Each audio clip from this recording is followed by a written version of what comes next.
Jumbo's done it. East has right through it.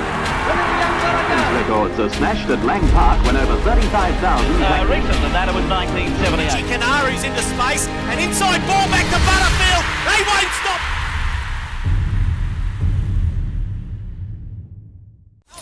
Coming up, the big man. Here it comes now. These Tigers are leading 26. Tiger TV coming to you from Studio 33 here at Langland Stadium.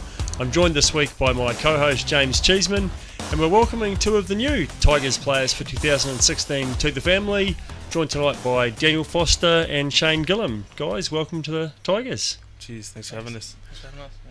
Daniel, a big year for you, mate, from the highs of playing Test football for your country and then to the lows of some persistent injuries. How would you sum up 2015? Yeah, started off with a rough run through injury.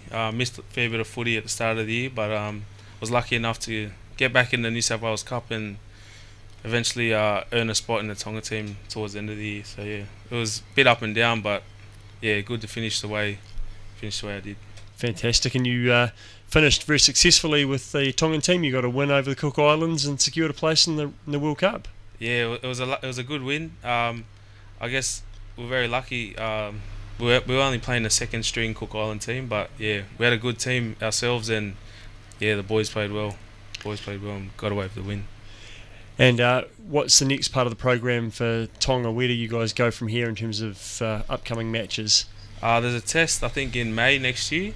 A test, I think, against Samoa maybe. But yeah, we're sort of just preparing now for the World Cup. Okay. Yeah. And are you a Sydney boy primarily through your playing background? I was actually born in Newcastle and started playing for the Knights. Okay. And came up to Sydney in the under-20s. And yeah, played 2 years of 20s, 2 years of New South Wales Cup, and then lucky enough to come down to the Tigers. So yeah. So how does that happen? How does a Newcastle, Tongan / Sydney guy end up playing for the mighty Tigers? Yeah, I guess I was just following where the opportunities are. Penrith offered me a good deal to go down there, and then again East to come down here. So yeah, very excited to be down here and see how I go next year.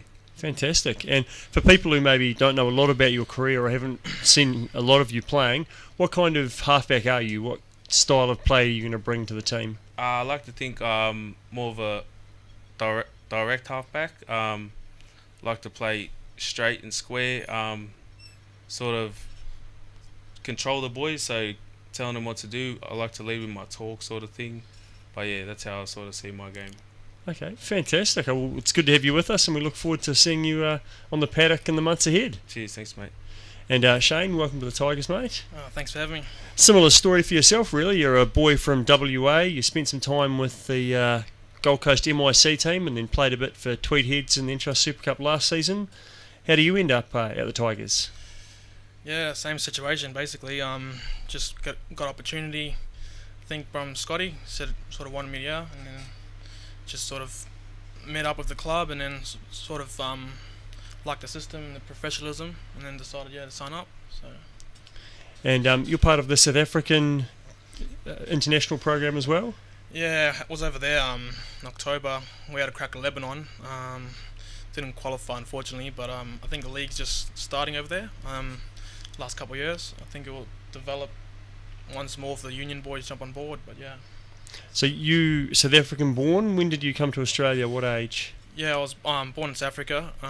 Moved over to Perth 2005. I think I was 10, and then grew up in Perth, and then it's more AFL union. So I decided to move over to Queensland in 2014, just to play a little bit of high level league, and then yeah.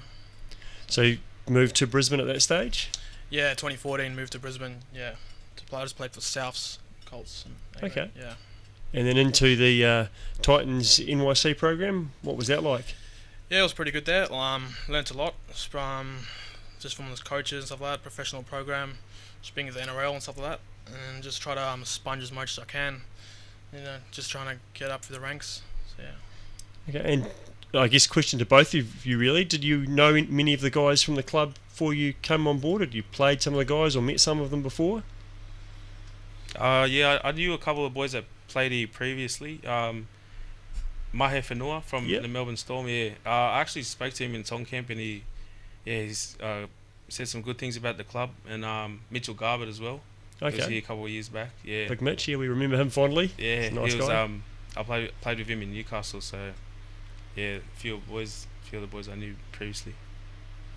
I played with Braden Torpy this year at the Titans, and he's Yep. a former East boy. And then he moved to Kansas this year. Had a few words to him, and he sort of recommended me. Thought it'd be a good opportunity, so took his word of advice, and then decided to join you guys. Good stuff. Oh, well, it's good to have you both with us. James, any questions you wanted to ask the guys? Yeah, I've got a few. Daniel, you got the World Cup, as you said, in 2017. How big is that going to be playing, in Australia where there's a very large Tongan population and playing in front of those crowds? Yeah, it'll be very exciting. It'll be good to play there. Hopefully, if I get picked and get some more exposure. I was lucky enough to play in the last World Cup in England. I gained a lot of experience playing over there, and hopefully I can take that on board and bring it to the next World Cup. Also, I'm sure I don't know if you know, but there's a fair few guys around who've played a bit of Tigers halves this year.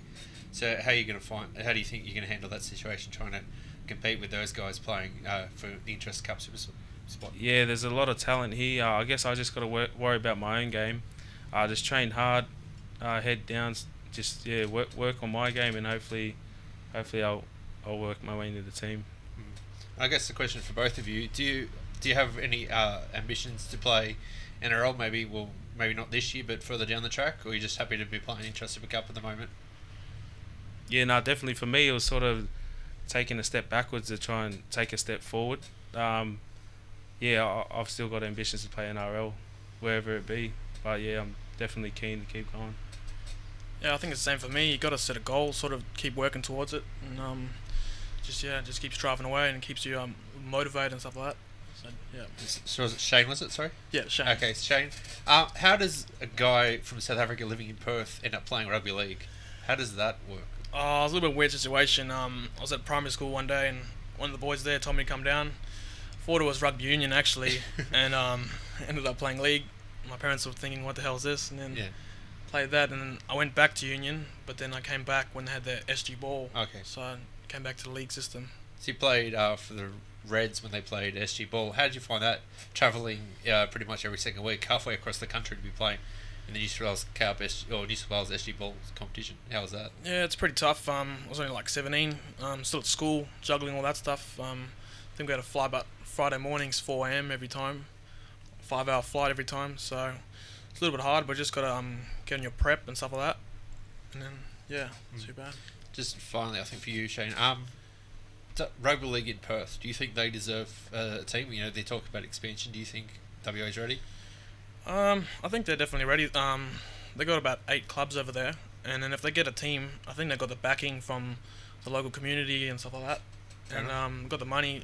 I think once they get a team, I think more players will fluctuate over, and then be upwards from there. No worries. Matt? Brilliant. Daniel Foster, Shane Gillham. Guys, thank you very much for your time. Welcome to the Tigers, and thank you for spending some time with Tiger TV tonight.